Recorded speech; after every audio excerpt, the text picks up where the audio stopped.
Bienvenue sur Africa 24 dans cette nouvelle édition du Non-Stop Info. Voici les titres de l'actualité.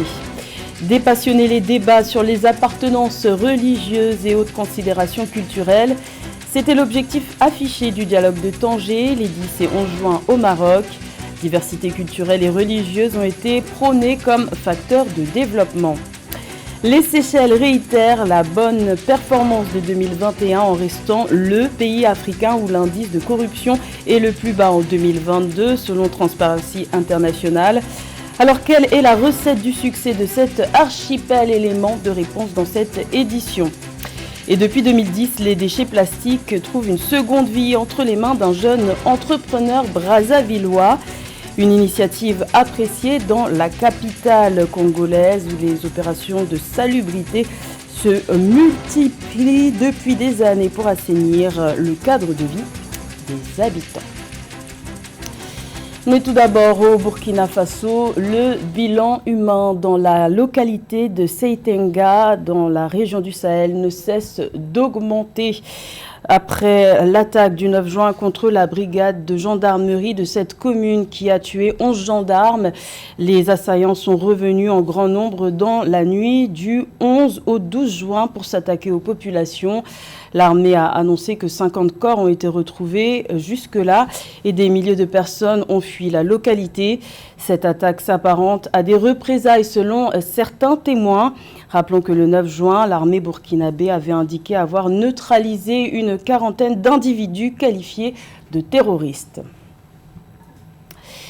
Également dans l'actualité, que se passe-t-il à Bunagana, localité située dans l'est de la République démocratique du Congo, à la frontière avec l'Ouganda? C'est la question qui se pose depuis ce lundi.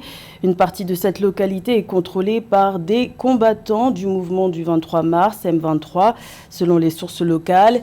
Et des échanges de tirs ont été entendus pendant plusieurs heures. L'enjeu était, semble-t-il, d'avoir le contrôle de la route menant à cette ville stratégique.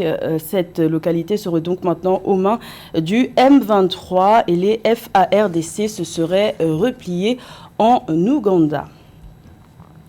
C'est une initiative qui jette des ponts de compréhension entre les civilisations. Les travaux du dialogue de Tanger se sont ouverts le 10 juin au Maroc, dans la ville éponyme, en présence de personnalités de haut rang marocaines et étrangères.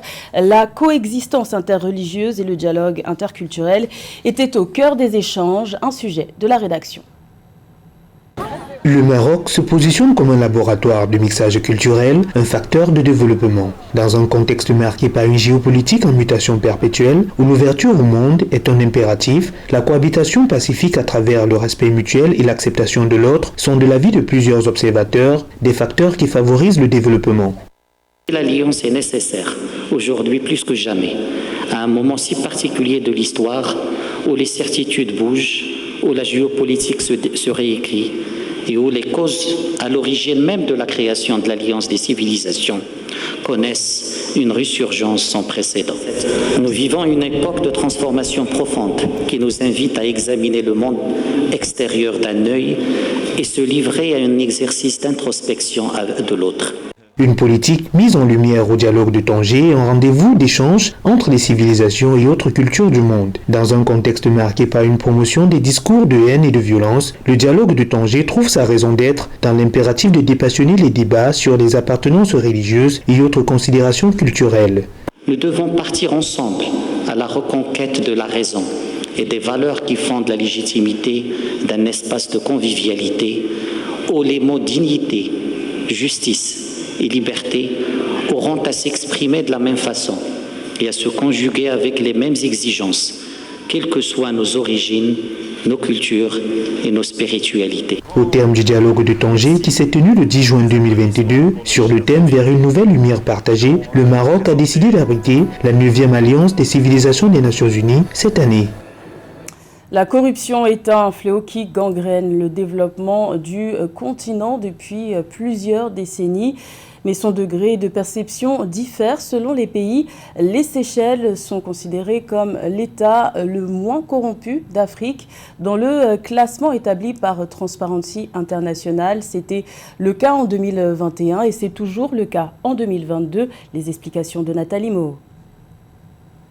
Pour la 4e année consécutive, les Seychelles ont l'indice de perception de la corruption le moins élevé du continent africain en 2022. Des observateurs mettent cette performance à l'actif de la commission anticorruption créée en 2017. Cette instance a multiplié les procédures judiciaires contre des personnalités publiques accusées de corruption. L'affaire du détournement de 50 millions de dollars, dans laquelle l'ancienne première dame des Seychelles, Sarah Renée, est impliquée, est l'une de celles qui défraie la chronique dans le pays.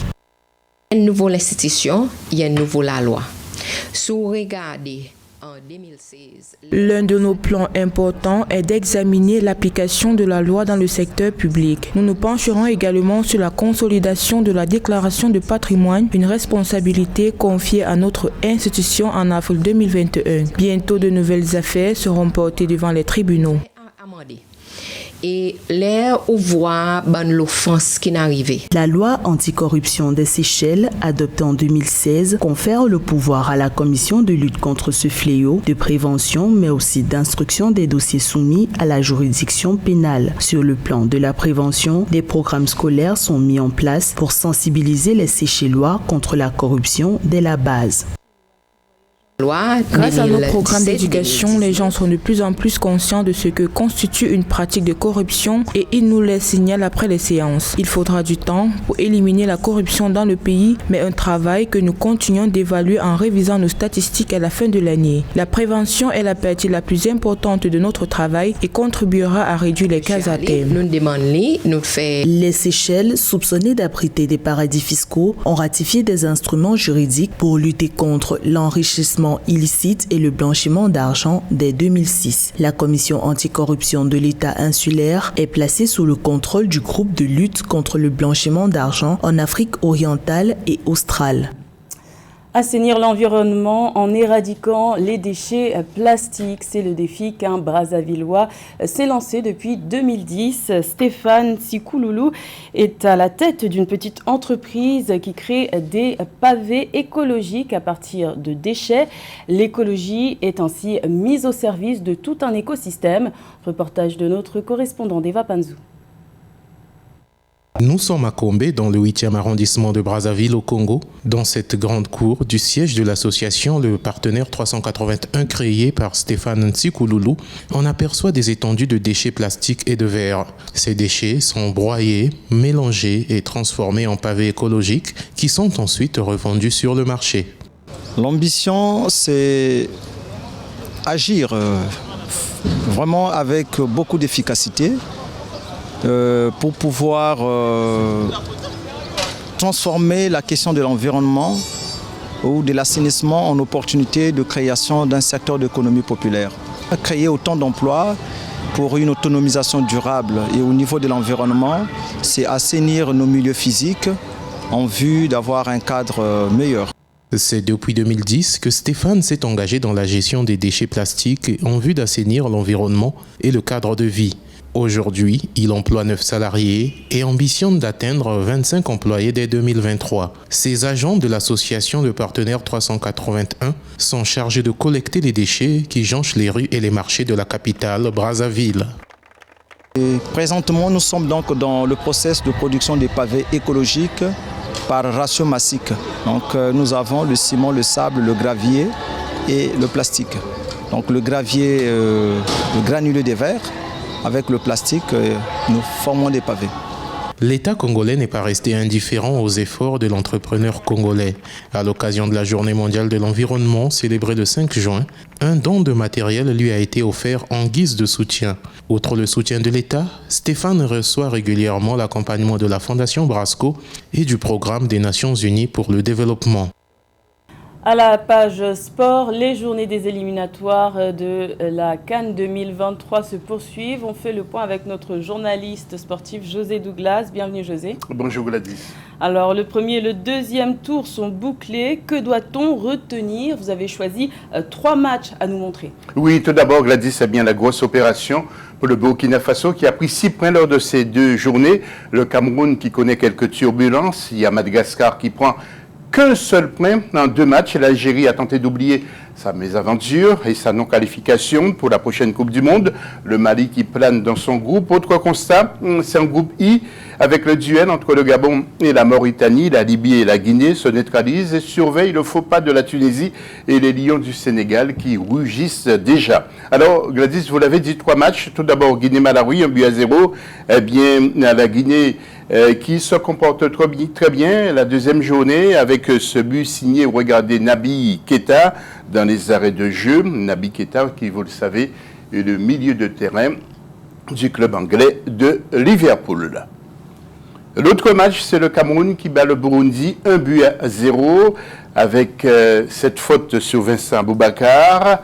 Et puis ensuite, Karl Toko Ekambi, toujours à l'affût, ne fait aucun cadeau à l'adversaire, inscrit le but de la victoire pour le Cameroun. Et puis le dernier match, Gladys, c'est Mali qui écrase Soudan 3-1. Et malgré ce premier but encaissé à la 29e journée, grâce à Boubacar Kouyaté pour le Soudan. Ensuite, eh bien, les Aigles ont déroulé. Puis c'est Kouata à la 93e et Aliou Dieng à la 95e. Les deux buteurs maliens eh bien, ont inscrit leur but justement dans les arrêts de jeu, Gladys. Et José, vous avez quelques échos sonores à nous faire écouter, recueillis après cette deuxième journée. Oui, Madi Camara, tout d'abord, non appelé avec la Guinée par Kabadzarawa. De passage à notre chaîne, il explique les raisons. J'ai toujours joué avec la sélection et là, c'est le choix du coach. Et je respecte ses choix. Et c'est à moi maintenant de continuer à travailler jusqu'à ce qu'il va me faire appel pour rejoindre le groupe. Mais lorsqu'on joue à Olympiakos, il n'y a pas à travailler. On est déjà très très bon. Bien sûr, Olympiakos, c'est un top club en Europe. À chaque match, il y a la pression. C'est à nous maintenant de continuer à s'améliorer de match en match pour être à la hauteur.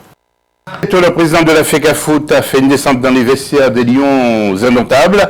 Non content de leur prestation, eh bien, il a parlé aux joueurs sur le regard de Rigobert Song dans son dos et Samuel Eto'o veut la Coupe du Monde pour le Cameroun. Écoutez, il était très fâché. Le Cameroun, pour moi, il n'y a rien de plus beau. Il n'y a rien de plus beau. Je donnerai ma vie pour mon pays. Il n'y a rien de plus beau. J'ai une très grande estime de mon pays. Et je vais arriver là où je vais. Avec vous ou sans vous. Si vous voulez être dans ce voyage, vous devez vous bouger, les gars. Je vous dis. Parce que cette Coupe du Monde, ne soyez pas sûr que vous serez dans cette liste. Si c'est ce que j'ai vu aujourd'hui, vous ne serez pas dans cette liste. J'ai besoin de plus, les gars. J'ai besoin de beaucoup plus. Parce que moi, je rêve de gagner cette Coupe du Monde. Et pour le Mali, eh bien, vous le savez, Mohamed Magasuba a été viré et remplacé par Eric Schell qui convoitait le poste et possède une belle équipe. Pathé Diallo, ex-entraîneur du Mali, nous dit quelques mots. D'accord, ils ont jugé nécessaire qu'ils doivent finir avec lui et que leur truc futur, c'est un entraîneur local malien. Magasuba aussi était malien, donc bon, ils sont plus jeunes. Eric, que je salue au passage ici parce que c'est moi qui l'ai amené en sélection et à mon arrivée à la tête de la sélection en 2004 au Mali. Donc, et j'ai fait un clin d'œil et je lui souhaite tout le meilleur du monde parce qu'au fait, quand tu contribues à l'amélioration des joueurs aujourd'hui qui se retrouvent sélectionneurs, donc c'est de saluer et je pense que les choses seront réunies autour de lui pour pouvoir qu'il réussisse dans son nouveau challenge. Il y avait donc 3 matchs ce lundi 13 juin. Coup d'œil à présent sur le classement dans chaque groupe après cette deuxième journée. Oui, alors en groupe K, sachez Gladys bien que le Libéria a perdu devant le Maroc 2-0. Sierra Leone et Guinée-Bissau ont fait match nul 2 buts partout. Et Sao Tomé et Principe a été écrasé par Nigeria 10-0. Regardons le classement, Gladys, pour terminer. En groupe A, le Nigeria est seul en tête avec 6 points devant Guinée-Bissau. En groupe B, c'est le Burkina Faso qui est en tête devant le Cap-Vert. En C, le Cameroun devant le Burundi. En groupe D, eh bien, les 4 équipes se tiennent dans un mouchoir. Éthiopie, Malawi, Guinée, Égypte. En groupe E, Ghana ex-aequo avec l'Angola 4 points. En F, Algérie 6 points devant le Niger 2. En groupe G, le Mali 6 points, Congo 3.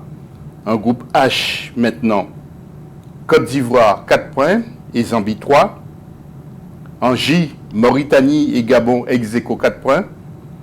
En J, Tunisie 4, Guinée équatoriale et Libye ex-aequo 3 points. En K, le Maroc 6 points. En L, Sénégal sont en tête devant le Mozambique. Et rappelons donc que le Kenya et le Zimbabwe sont exclus. Et prochaine journée, 19 et 27 septembre, 3e et 4e tour. Merci José pour toutes ces précisions. C'était le journal de la rédaction. Merci de l'avoir suivi. L'information continue sur Africa 24.